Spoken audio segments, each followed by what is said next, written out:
And that's what gets good stories as well. And that's what we're going to kind of talk about here. I know you got to meet Canelo. What was that like? And getting to just, chum it with him a little bit. One of the best in the world.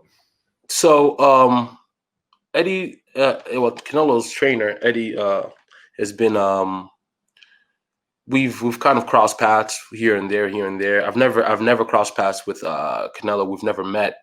So after Ryan's fight, we're backstage. Well, when we're not backstage, we leave the fight and they have a private little event, and we go there and congratulate. And I'm in one of the top jewelers. And so, by the way, there's this one jeweler. Okay, his name is Isaac. Io the jeweler. Okay, Io the jeweler is the jeweler for all of the world champions you can think of. Okay, so Andy Ruiz, Ryan Garcia, Canelo Alvarez, Jojo Diaz. And the list goes on.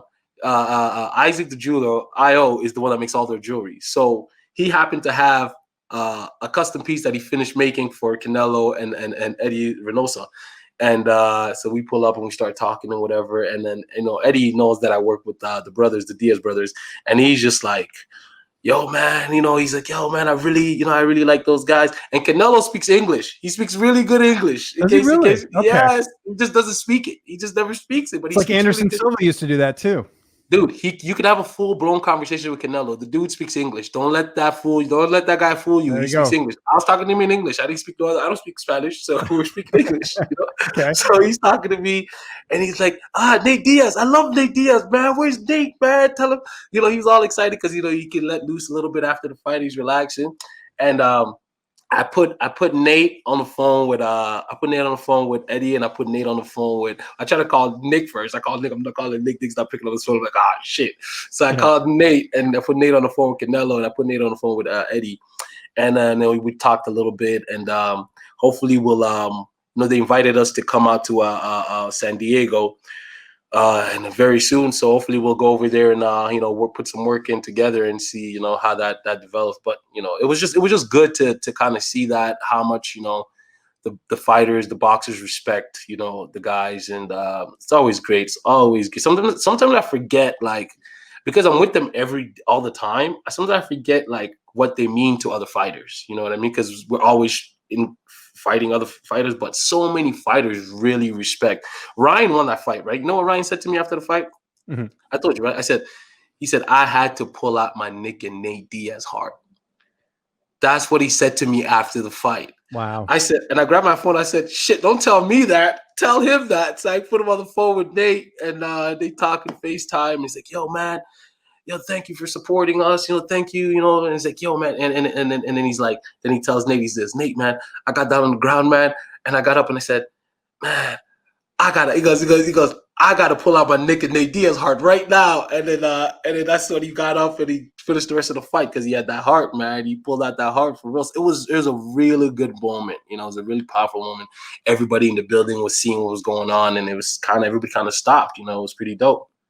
What did Nate say to you after, like, just getting, because I don't know if they've ever met before or whatever, but like for him for Canelo to go out of his way and be like, I want to talk to him, like that must have been so cool for you to just witness that.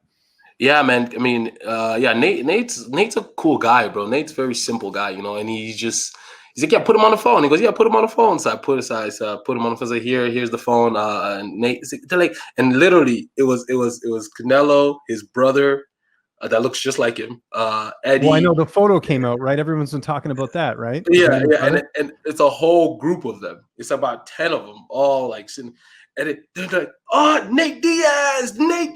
They were like going crazy because they all speak Spanish and shit. So they're like, Nate Diaz. And then he's on the phone, with Nate. He's on the phone like this with Nate, and the rest of them are behind him. They're like, Nate Diaz, my friend, Nate Diaz. I'm like, wow. Sometimes I forget that Nate Diaz is Mexican. Yeah. And I forget that, like, Mexicans really ride for that shit. You know what I'm saying? It's like a family, yeah. They just went crazy, man. And they're like, oh, man.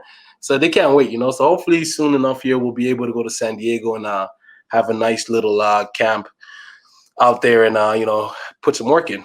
Can you imagine that? That's like two powerhouses in their respective sports coming together. That's like LeBron James going to hang out with, I don't know, Patrick Mahomes or something. You know what I mean? Like something two big, like high level athletes coming together. That's, and at least in this case, it's the same, similar sports, right? Like obviously boxing and MMA are very similar. So that's awesome. Good. Look at this. You're like a peacemaker here. You're putting everyone together, right? So I mean, the fact that the offer is even put out there for us is from both sides, and they offered Nate to come down and come to San Diego, get some work in with him, and so I think we're gonna do it. I think we're gonna follow up on that.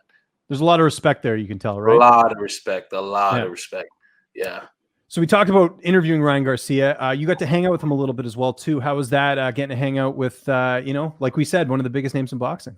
Well, I've been to one of his fights before. Oscar invited us to his fight. Me and Nick Diaz. It wasn't me. It was me and Nick went to a fight, and we saw Ryan and whatnot. It was cool, but this was the first time I really got to kind of hang out with him, feel him out a little bit. How he acts and behaves when the cameras are not on.